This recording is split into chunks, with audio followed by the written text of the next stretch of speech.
Wow. Housing market news. We have September numbers, and I pulled the top 50 markets to look at active listings. We can look at the inventory. We also are going to see who is in a market that is unaffordable, which you'll be able to tell based on the reports that I pulled. All of this, big news, and we're going to see how you can be in a housing crash with the current inventory that we have right now. It's the D Money channel. How are you, my C-noters? I hope you're doing well. If it's your first time, we are all about real estate investing, the housing market, anything entrepreneurial. That's what this channel is about. Please like or subscribe. Help your girl out. Even if you only find me mildly amusing, hit the subscribe button. You might want to see me again. You never know. Never know what I'm going to do.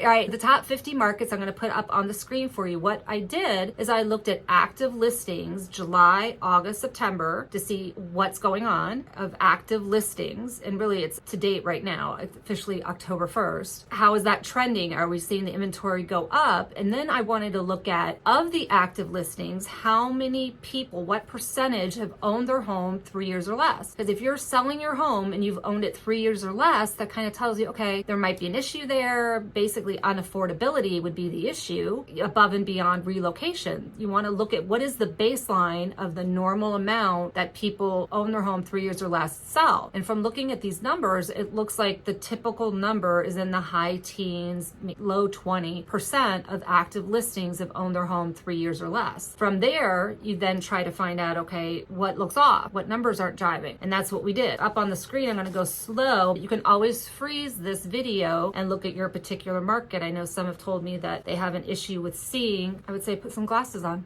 I'm going to go slow. You have the normal offenders. You have Birmingham, Alabama, Cape Coral, which I called for number one in Florida, that I feel is going to see the market drop the quickest based on a lot of different data points in Cape Coral. Cleveland, Ohio, Fort Lauderdale, Memphis, Tennessee, Naples. That is the strange market this year. Naples is on the list again. You have Indianapolis. And so from this list, and again, pause it if you want to see all of it slowly. From this list, I extrapolated the numbers that were the higher number. We could isolate those and look at some additional data points to find out what the heck's going on in those markets. And also what September numbers were year to year. Wow, unbelievable. You go down, you've got Cape Coral, Columbia, South Carolina, Birmingham, Alabama. So let's go left to right. You can see in Cape Coral as an example, you see July inventory, then August, then September, actually where we are now, October 1st, their listings have gone up when typically it goes down in October. I know it's October 1st, but it starts to go down. 3 years or less, 44% of the active listings have owned their home 3 years or less in Cape Coral. That would be unaffordability. Think about it. You move to Florida and all of a sudden you have Hurricane Ian. Please keep in mind when we look at Florida from last year, there was a major hurricane that we all went through that skewed the numbers. So you look at Cape Coral and you can see that 44%, as you go down the line, of their active listings have owned the home 3 years or less. Last year in September 2022, they sold 410 homes, which obviously is very skewed because of the hurricane. This year they're up. They're the only ones that are. They're at 607 according to Redfin for the month of September. What I'd like to say to you, if you go down this list right here, look at Atlanta, Georgia. Wow. Where are the buyers? They're gone. This is how you have a housing market crash. If you look at this and go over, you take September, you take your active listings, and you're going to divide in October and to get up with how many months of inventory that you have. October typically is 35% less based on the stats that from Fred Data and 4 or 5 different websites. It's anywhere from 30 to 35% less than September numbers. As you do the math, look at the months of inventory we already have with no inventory that everyone keeps saying. This is before anyone's lost a job, before all of the big investors have dumped their inventory. We have 9 months of inventory in Atlanta. It is officially a buyer's market. Anything 6 months or over, it's a buyer's market. And that's with nothing happening yet. Can you even imagine? Look at the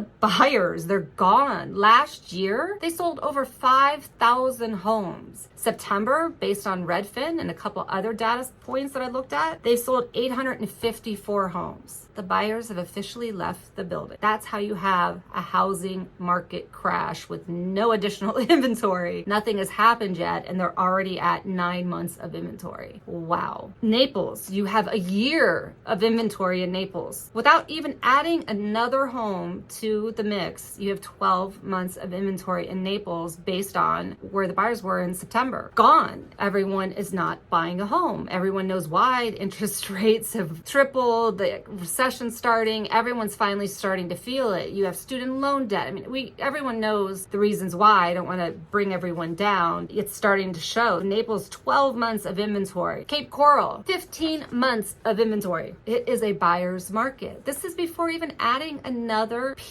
home. In new home build, they don't even count new homes built until there's an occupancy permit. There's so much shadow inventory that you can easily add months onto the totals I'm telling you right now. This is a massive housing crash. We're already in it, and it hasn't even started yet. It is going to get ugly, and I want you guys all to prepare for the worst and start making the plans now, because it's coming, and it's going to come fast, and it's going to come all the way over here to the east. The west has been feeling it in Texas and California and Arizona, Vegas. It's coming our way. In Florida, you're going to get spanked. You've been spoiled. We've been spoiled for way too long. It is so overpriced and unaffordable. It needs to come down. Jerome Powell's not going to stop until the market's at least 40% down. I mean, that's how much it was overpriced after COVID. It was ridiculous, the home prices. So as you can see it going down, you've got Cape Coral, 15 months, Columbia, South Carolina, 7 months, Cleveland, Ohio, 8 months of inventory. And it goes on and on. 9 months, Salt Lake City, Utah, Greenville, Naples. I'm telling you, something weird has been happening there. Dallas,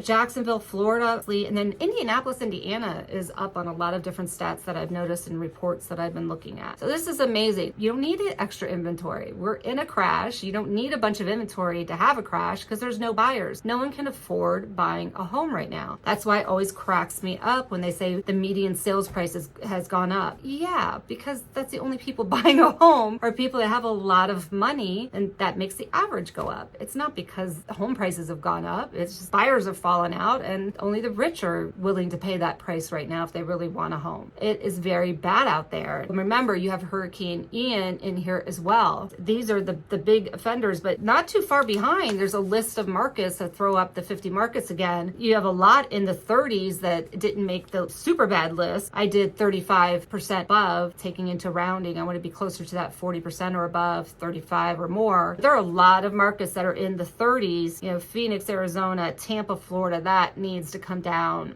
big time. Nashville, Las Vegas, Austin, Fort Myers, all of these markets, they're still not even close to the prices that they need to be. In fact, I'm going to do a tape on where the markets should be and when you know you have a good deal. What you need to do is look at your September sales, how many homes were sold. You can't look at historical data to figure out how many months of inventory you have. It was so crazy. Last year is when rates started going up and there's the effect. So you really need to take recent numbers to try to figure out your months of inventory. And just know October traditionally is less than September. Even if you just took September's number and divided it into your active listings now, you'll get your months of inventory and know that it's actually more than that. That's without any shadow inventory. That's without anything. There's more homes than we need and nothing has happened yet. No one's dumped any inventory on us yet. It's going to be ugly. I want you guys all to be okay. And if you're interested in the Florida numbers, I just had done a video on Florida, which I'm going to put right there, that you can go and view anytime. I absolutely adore you guys. Please like, subscribe. It's the D Money channel. My C Noters, I will talk to you soon. Be safe and save money.